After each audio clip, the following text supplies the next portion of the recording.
Hello दोस्तों, this is the 6th day of my last UPP exam. और आज मेरी बहुत ज़्यादा पढ़ाई हुई नहीं है, क्योंकि जैसा मैंने आपको पिछले वीडियो में बताया था कि मेरा लैपटॉप पता नहीं कैसे ख़राब हो गया है।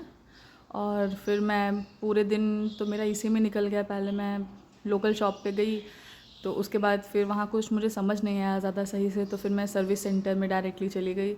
तो सर्विस सेंटर वालों ने मुझे बताया कि इसको ठीक होने में 10,000 जाएंगे, जो कि ये 10,000 सुन के ही मेरा दिमाग ख़राब हो गया था।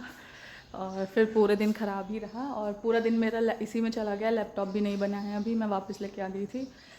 तो उसके बाद सर बहुत दर्द हो रहा था, तो पढ़ने का मन भी नहीं हो रहा था। शाम के 7 बजे तक मैं फ्री हुई थी, बट उसके बाद फिर बिल्कुल ही पढ़ाई का मन नहीं हो रहा था। मैं बहुत ज़्यादा सर दर्द हो रहा था, तबीयत ख़राब लग रही थी, तो मैं सो गई थी 1-2 घंटे। फिर उसके बाद फिर मैंने सोचा कि थोड़ा बहुत तो कम से कम पढ़ ही लूँ, क्योंकि अब लास्ट के 20 दिन बचे हैं। अब ऐसे कुछ डेली कम से कम कंसिस्टेंसी तो बनी रहनी चाहिए कि आप डेली कुछ ना कुछ तो पढ़ो ही। तो फिर जो है मैंने सोचा कि थोड़ा बहुत जितना हो पाता है मुझसे मैं उतना पढ़ लूँगी, उसके बाद मैं सो जाऊँगी।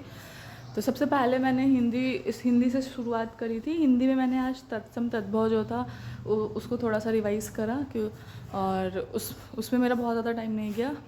मुझे लगता है आधा घंटा मैंने उसका रिवाइज़ करा होगा हिंदी का। उसके बाद फिर जो है IWA के मॉक एनालिसिस बहुत सारे थे, तो जैसे मैं मॉक दे देती थी, बट अभी क्या हो रहा था कि 4-5 मॉक मैंने एनालिसिस नहीं करे थे, तो मैं उसको एनालिसिस करने लग गई थी। एनालिसिस करने के बाद फिर मैंने ज्योग्राफी याद करना, फिर मैंने ज्योग्राफी पढ़ना शुरू करा। ज्योग्राफी में एक चैप्टर था जो कि 2-3 दिन से पेंडिंग था मेरा, और वो chapter India and it's boundary करके है। तो ये चैप्टर काफ़ी इंपॉर्टेंट है यूपी पुलिस में। लाइक पिछले प्रीवियस ईयर के क्वेश्चंस में देखें तो इंडिया और उसके लाइक पूछ लेता है कि कौन किससे किससे बाउंड्री शेयर कर रहा है, और मतलब आस पड़ोस के जो देश हैं उनके बारे में पूछ लेता है। तो ये चैप्टर काफ़ी इंपॉर्टेंट भी था, तो आज इसको मैंने कंप्लीट करा। और उसके बाद जो है फिर रात हो गई थी, अब मुझे सोना था, तो इतने पे मैंने ख़त्म करा। Thank you so much, bye bye.